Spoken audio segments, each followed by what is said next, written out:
বড়কে দা পিঠা বানাইছিলাম, পিঠা খাও। তাতি তাতি পিঠা দাও একটা। হ্যাঁ, খালি এনে ঘোরাঘুরি করছ না, কোনো একটা মানুষের তোর জন্য শান্তিতে খাইবার দেন না। যে সঙ্গে খাইবার দেয় হে সঙ্গে চাচি চাচি করে হাজির। কে আছে ছোট বলে হান্ডা আইছে আর একটা পিঠা দিয়ে দেন তাই কি হইতো? না বাঁচতে তোমরা তো জানো না, ওর মা বাবা তো কোনটা বানিয়ে খাইবার দেবো না, খাইলে আঙ্গবতে এনি টাইম খাওয়ার সময় ঘোরাঘুরি করে। সেই জন্য একটুকে ধমক দিছি, সবসময় পাগলাম কি ভালো লাগে না গো।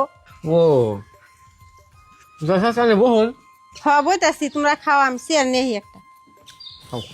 মা মা কি কও বাবু? মা পিঠা খামু। তুই পিঠা খাবি, পিঠা কোনো পাবি? তাতি পিঠা বানাইতে আমার জানাইটা। তোমার পিঠা দেন কে? আও আমি চাইয়া দেই।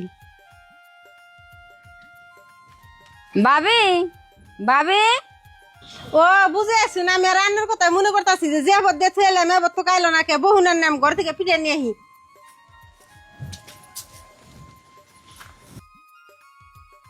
তেলে নে লাড়ে ফুবু না? হগো ও তাহলে চাঙ্গ ফুবু।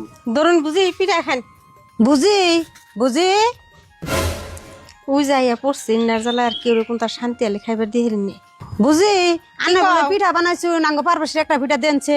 কে তুমরা কোন স্বভাব গো, বাইতে কোনটা তোর করলে বারে বারে পুলাহান নেই বড়, কে তোমরা বাইতে বানিয়ে খাইরো না? বাবু বুঝি বানাই খাও আমি।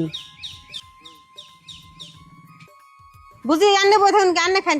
না বাবু এই পিঠা আমি খাইবেন গেছে না, যে বেতে নিয়ে আমার বাইসতে একটা পিঠা ফেলো না, হিবারে পিঠা আমি খাইবেছি না, আন্নের পিঠা আর নেই খান। আমি যাই গে। ন ভাই আমরাও জায়গায় এবার তো পিঠা খেলাম না, মনে করে বিষ খাইলাম। ছোট একটা বাঁচতে তাও পিঠাতে নাই।